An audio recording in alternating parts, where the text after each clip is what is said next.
অন্তর্বর্তী সরকারকে সাধুবাদ। বৈষম্য বিরোধী কর্মচারী ঐক্য ফোরামের সচিব ও সচিব পদমর্যাদার ৬ জন কর্মকর্তাকে বাধ্যতামূলক অবসর দেওয়ায় অন্তর্বর্তী সরকারকে আন্তরিক সাধুবাদ জানিয়েছে বৈষম্য বিরোধী কর্মচারী ঐক্য ফোরাম। গত ১৯ জুন তাদের অবসরের বিষয়ে সরকারি প্রজ্ঞাপন জারি করা হয়।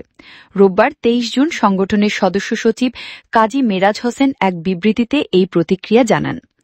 বিবৃতিতে উল্লেখ করা হয়, ছাত্র জনতা অভ্যুত্থান ২৪-এর সচেতন নাগরিক সমাজ এবং বৈষম্য বিরোধী কর্মচারী ঐক্য ফোরামের দীর্ঘদিনের দাবির প্রেক্ষিতে সরকার এই সিদ্ধান্ত নিয়েছে, যা জনতা বিপ্রতি সরকারের দায়িত্বশীলতার পরিচয়।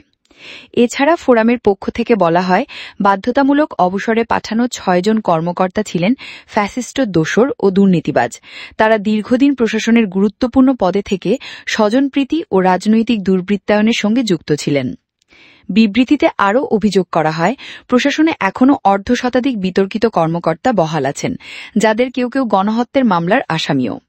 চুক্তিভিত্তিক নিয়োজিত বিতর্কিত কর্মকর্তাদের কারো চুক্তি এখনও বাতিল করা হয়নি। তারা সরকারের উপদেষ্টাদের ভুল তথ্য দিয়ে বিভ্রান্ত করছেন এবং পতিত ফ্যাসিস্ট শক্তির সঙ্গে গোপন যোগাযোগ রক্ষা করছেন।